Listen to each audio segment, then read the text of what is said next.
அப்பா, நீங்கள் எதுக்காக அங்கிள் கிட்ட இப்படி பேசிகிட்டு இருக்கீங்க? எப்படி இருந்தாலும் நான் ஷோபாவை தான் கல்யாணம் பண்ணிக்க போகிறேன்.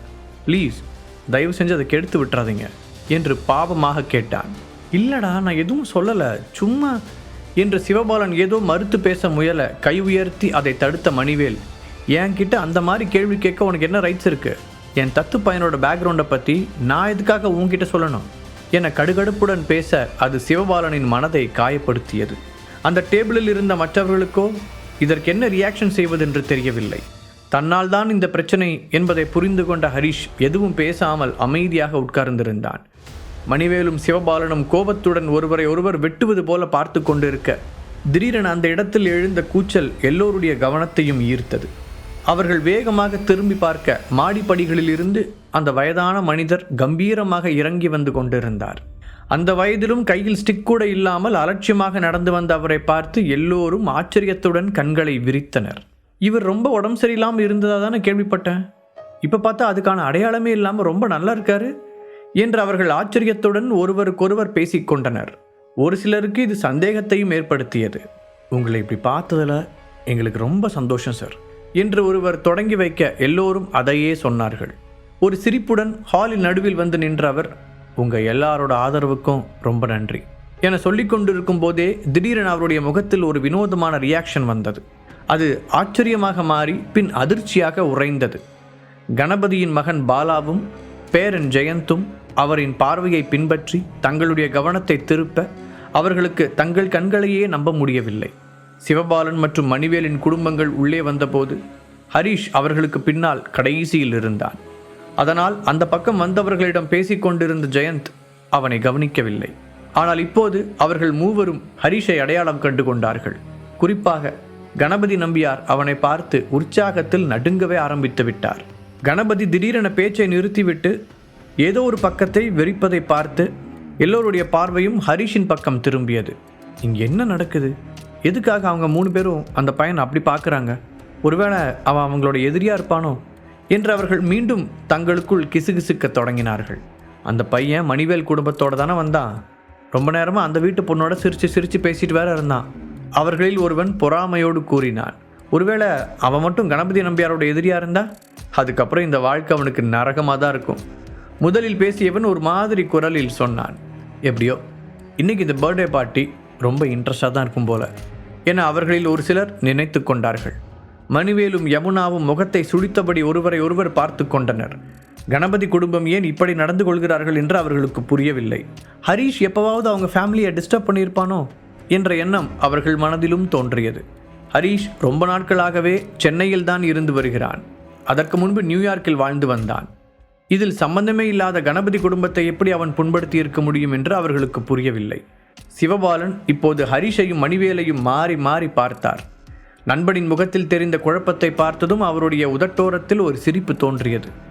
கொஞ்ச நேரத்திற்கு முன்பாக தன்னிடம் எகிரிய நண்பன் இப்போது பேச முடியாமல் திகைத்து போய் நிற்பதை பார்க்க அவருக்கு உள்ளுக்குள் கொஞ்சம் சந்தோஷமாக இருந்தது. நீ ஒரு மகனை தத்தெடுத்தது தப்பில்லை, ஆனால் அவன் கணபதி ஃபேமிலியோட எதிரியாக இருந்தா யாராலையும் உங்கள் குடும்பத்தை காப்பாற்ற முடியாது என மனதிற்குள் நினைத்து கொண்டவர் வெளியில் எதையும் காட்டிக்கொள்ளாமல் நின்றார்.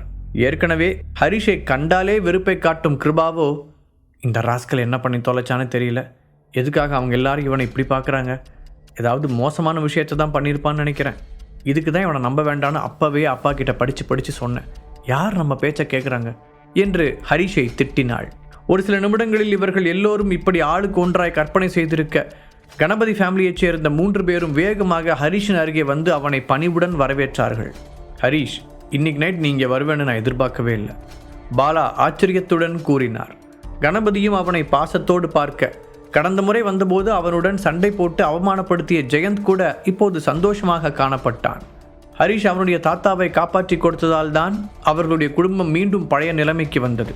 அது மட்டுமில்லாமல் அவனுடைய அப்பாவிற்கும் அதே பிரச்சனை இருந்ததும் அதையும் ஹரிஷ் குணப்படுத்தியதை அறிந்தபோது அவன் ரொம்பவே உடைந்து போயிருந்தான். தான் அவசரப்பட்டு ஹரிஷை தவறாக நினைத்து விட்டோம் என்று புரிந்து கொண்டவன் அடுத்த முறை அவனை பார்க்கும்போது மறக்காமல் மன்னிப்பு கேட்க வேண்டும் என்று முடிவு செய்து வைத்திருந்தான். அதிலும் அவனுடைய தாத்தாவின் உடல்நிலை நாளுக்கு நாள் முன்னேறி கொண்டிருக்க ஹரிஷின் மீதான அவனுடைய மரியாதை கூடிக்கொண்டே போனது. தாத்தா, இப்போ உங்கள் உடம்புக்கு பரவாயில்லையா? வெளியில் பார்க்க நல்லா ஹெல்த்தியாக தான் தெரியுறீங்க, ஹரீஷ் உண்மையான அக்கறையுடன் அவரை விசாரித்தான். அதுக்கு உனக்கு தான் தேங்க்ஸ் சொல்லணும் ஹரீஷ். நீ கொடுத்த மாத்திரைகளை சாப்பிட்டதுக்கப்புறம் என் உடம்பு முழுசாக குணமாயிடுச்சு. நான் இப்போ ரொம்ப நல்லா இருக்கேன். சொல்லப்போனால் 10 வயசு குறைஞ்ச மாதிரி ஃபீல் பண்ணுறேன். உற்சாகமாக பதில் சொன்ன கணபதி புனித்தை திரும்பி பார்த்து, நீ வேற ஏதாவது சேரை பார்த்து உட்காரு புனித், நான் ஹரீஷ் கூட கொஞ்சம் பேசணும் என்றார். அப்படியா தாத்தா, சரி என அங்கிருந்து நகர்ந்து கொண்ட புனித் அங்கு என்ன நடக்கிறது என்று புரியாமல் பேந்த விழித்தான். இப்படி ஒரு சங்கடமான சூழ்நிலையை கண்டு அந்த ரூமில் இருந்த எல்லோரும் அதிர்ச்சி அடைந்தார்கள். அவர்கள் அதிர்ச்சியில் வாயை திறந்து வைத்திருந்த விதத்தில் ஒரு ஃபுட்பாலே உள்ளே போய்விட்டு வரலாம் என்ற அளவிற்கு இருந்தது. என்ன நடக்குதுங்க? என்னாச்சு? எனக்கு ஒன்றுமே புரியல. யாராச்சும் ப்ளீஸ் எக்ஸ்பிளைன் பண்ணுங்களேன் என்றெல்லாம் அங்கிருந்தவர்கள் மத்தியில் சலசலப்பு எழுந்தது. ஏனென்றால் கணபதி நம்பியார் ஹரீஷிடம் அப்படி நடந்து கொண்ட விதத்தை அவர்களால் ஏற்றுக்கொள்ளவே முடியவில்லை. அவருக்கு இருக்கும் செல்வாக்கிற்கு அவர் லேசாக தும்மினால் கூட இராணுவமே வந்து பாதுகாப்பிற்கு நிற்கும். அந்த அளவிற்கு நாட்டில் செல்வாக்கு மிக்க நபராக வலம் வருபவர் கணபதி நம்பியார், மணிவேல், சிவபாலன் என்று 3 பெரிய தலைக்கட்டுகள் அந்த ஊரில் இருந்தாலும் கணபதி தான் எல்லோரையும் விட உயர்ந்த இடத்தில் இருந்தார். சிவபாலனும் மணிவேலும் கிட்டத்தட்ட சமமான நிலையில் இருந்தனர். அதனால் கணபதிக்கென்று இருந்த மரியாதை யாராலும் அசைக்க முடியாத அளவுக்கு உயர்ந்ததாக இருந்தது. அப்படிப்பட்ட உச்சியில் இருக்கும் ஒருவர் ஒரு சின்ன பையனிடம் இப்படி பணிந்து போய் பேசுவதை யார்தான் நம்புவார்கள்? தங்கள் கண்களில் தான் ஏதோ பிரச்சனை என்று சந்தேகம் கூட பட்டார்கள். மணிவேல் மற்றும் சிவபாலன் குடும்பத்தை தவிர யாருக்கும் ஹரீஷ் யார் என்று தெரியவில்லை. அதனால்தான் இத்தனை குழப்பங்கள் ஏற்பட்டது. கணபதி சாருக்கு என்னாச்சு? ஏன் ஹரீஷ் கிட்ட இப்படி நடந்துக்கிறாரு? தனது அதிர்ச்சியில் இருந்து வெளியே வந்த சிவபாலன் மணிவேலிடமே கேட்டார். எனக்கு மட்டும் எப்படி தெரியும்?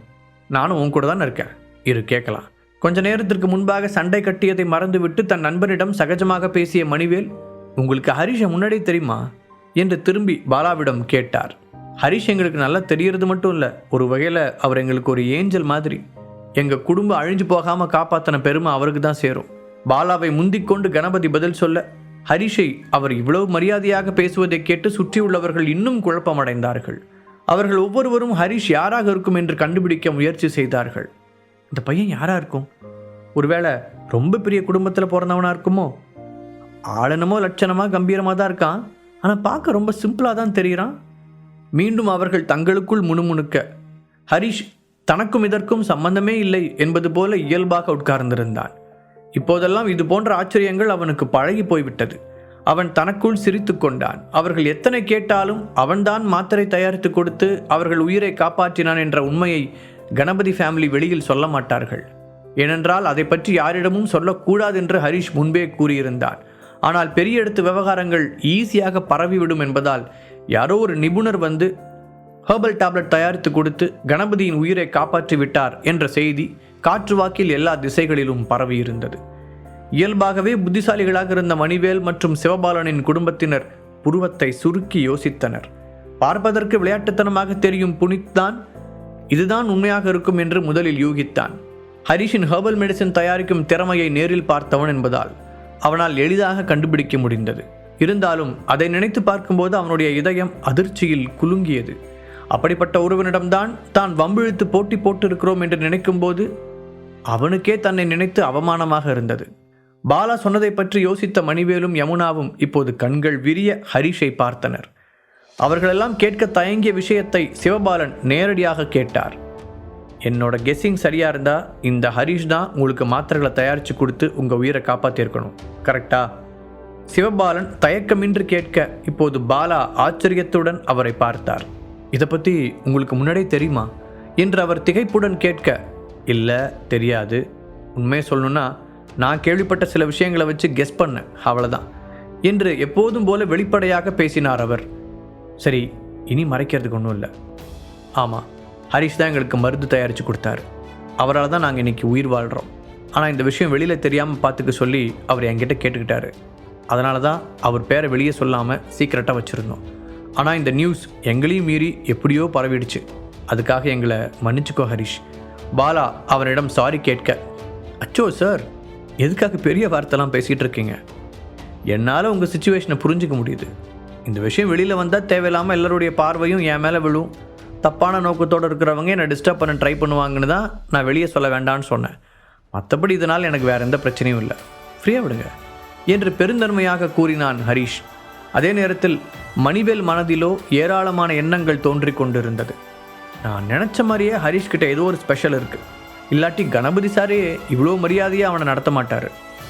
அவரோட தீர்க்க முடியாத பிரச்சனைக்கே இவன் மருந்து தயாரித்து கொடுத்துருக்கான்னா நிஜமாவே ஹரிஷ் ரொம்ப பெரிய ஜீனியஸ் தான். ஹரிஷோட இந்த டேலண்ட்டை எப்படியாவது நம்ம ஃபேமிலிக்கு சாதகமாக பயன்படுத்திக்கணும் என்று அவர் தனியாக திட்டம் போட்டார். ஒரு வகையில் நீ இங்கே வந்ததை நினச்சி நாங்கள் ரொம்ப சந்தோஷப்படுறோம் ஹரிஷ். இந்த பர்த்டே பார்ட்டி வைக்கும்போது அப்பா கூட சொன்னார் உன்னை கூப்பிட்டா நல்லா இருக்கும்னு. ஆனால் எப்படி உன்னை காண்டாக்ட் பண்ணுறதுன்னு தெரியாமல் தான் அமைதியாக இருந்துட்டோம். ஆனால் நீ இங்கே வந்திருக்கிறத நினச்சி எங்களுக்கு ரொம்ப ஹாப்பியாக இருக்குது.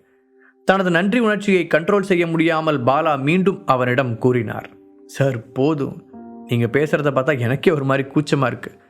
மணிவேல் அங்கிள் என் அப்பாவோட ஃப்ரெண்டு. அவர் தான் கணபதி தாத்தாவுக்கு பர்த்டேன்னு சொன்னார். நானும் அன்னைக்கு மருந்து கொடுத்ததுக்கப்புறம் அவர் எப்படி இருக்காருன்னு பார்க்கவே இல்லை. இதை ஒரு காரணமாக வச்சு பார்த்துட்டு போகலான் தான் வந்தேன். ஹரிஷ் நிதானமாக சொல்ல மணிவேலுக்கு அவன் தன்னை குறிப்பிட்டு பேசியதை நினைத்து பெருமையாக இருந்தது. என்ன காரணமாக இருந்தாலும் சரி, நீ இங்கே வந்ததே எங்களுக்கு போதும். ஏன்னா நானே உன்னை மீட் பண்ணி ஒரு முக்கியமான விஷயத்தை பேசலான் இருந்தேன். இடையில நதியா கிட்ட கூட உன்னை பற்றி விசாரித்தேன். ஆனால் அவங்களுக்கும் நீ எங்கே இருக்கான்னு எந்த டீட்டெயில்ஸும் சரியாக தெரியல. ஆனால் கும்பிட போன தெய்வம் குறுக்க வந்த மாதிரி இன்னைக்கு நீ இப்படி நேரில் வந்து நிற்கிற. இப்போது கணபதி ஆரம்பிக்க, தாத்தா இவ்வளோ நேரம் உங்கள் மகன் இதைத்தான் சொல்லிக்கிட்டு இருந்தாரு, இப்போ நீங்களா? ப்ளீஸ் முடியல. ஹரிஷ் விளையாட்டாக கையெடுத்து கும்பிட அங்கு ஒரு சிரிப்பொலி பரவியது. அந்த சிரிப்பு சத்தம் ஓய்ந்ததும், அப்புறம் ஹரிஷ், நான் உங்ககிட்ட ஒரு பெரிய ஹெல்ப் கேட்கறதுக்காக தான் அவ்வளோ மும்முரமாக தேடினேன்.